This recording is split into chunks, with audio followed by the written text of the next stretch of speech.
Ada sebuah fenomena kesehatan yang saat ini menurut saya ada yang janggal menurut saya. Bapak perhatikan sekarang.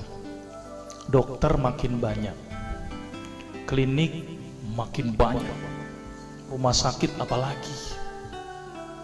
Seharusnya dokter semakin banyak, orang sehat harus gimana? Harus banyak. Tapi apa kenyataan pada saat ini? Dokter banyak, klinik banyak, rumah sakit banyak, orang sakit banyak. Ini yang salah siapa nih Pak? Dokternya atau pasiennya Pak? Karena saya dokter, saya salahin pasiennya. Ternyata pasien itu makhluk yang pasrah menurut saya. Semua yang diresepkan dokter ditelan itu tanpa mereka tahu apa ya obat yang mereka minum. Ini yang menurut saya cukup menggelitik. Nih ada apa di sini? Kenapa kok umat Islam sekarang ini berbeda dengan zaman Rasulullah pada waktu itu? Sampai ada seorang tabib praktek di Madinah selama kurang lebih 2 tahun itu nggak ada pasiennya. Kenapa kok berbeda sekarang dengan umat Islam zaman sekarang? Ini ada sesuatu yang salah menurut saya. Kita nggak usah jauh-jauh masalah kesehatan, masalah keseharian kita saja. Itu ternyata sudah terjadi perbedaan yang luar biasa yang berhubungan dengan masalah kesehatan. Contoh, saya contohkan. Makan sehari berapa kali? 3 kali ya, katanya 3 kali. Padahal nih ada yang mengatakan bahwa makan sebelum lapar, berhenti sebelum kenyang. Berapa kali berarti? Tidak 3 kali, terserah perut. Jadi patokan 3 kali sebenarnya dalam Islam itu tidak ada sebenarnya.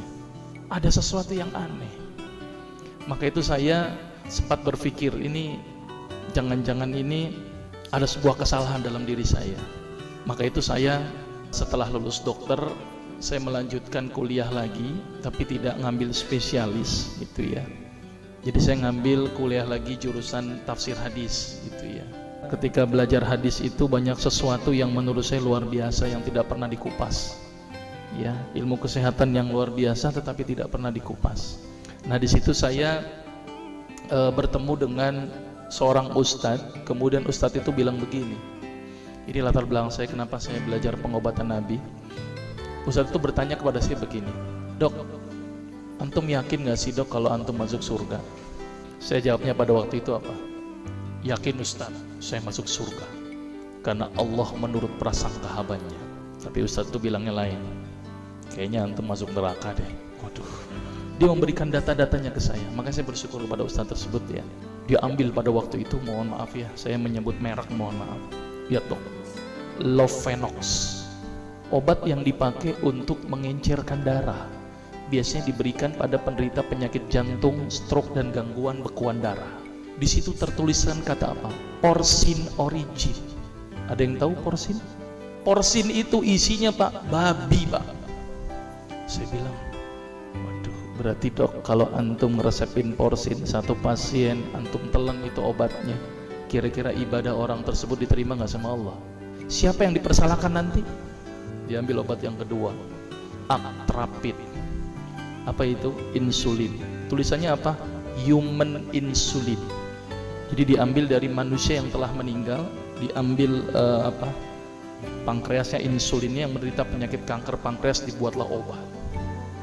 Berarti dokter sudah menyuntikkan manusia ke dalam manusia. Diambil obat namanya analsik. Apa itu analsik? Obat untuk pusing. Ini di kalangan dokter sering resep ini. Isinya apa? Antalgin dan diazepam. Makanya kalau orang minum obat ini pasti ketagihan, saya yakin. Karena kenapa? Karena mengandung diazepam. Diazepam itu apa? Narkoba.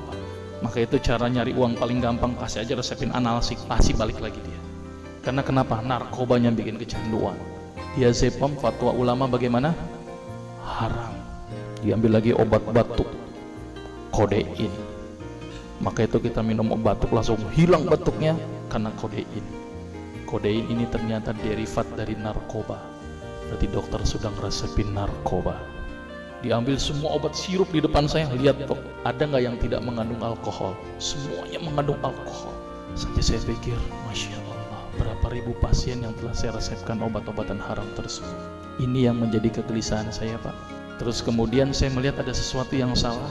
Kenapa? Karena agama Islam tidak dipelajari secara benar. Banyak umat Islam saat ini belajar akidah, belajar akhlak, belajar fikih.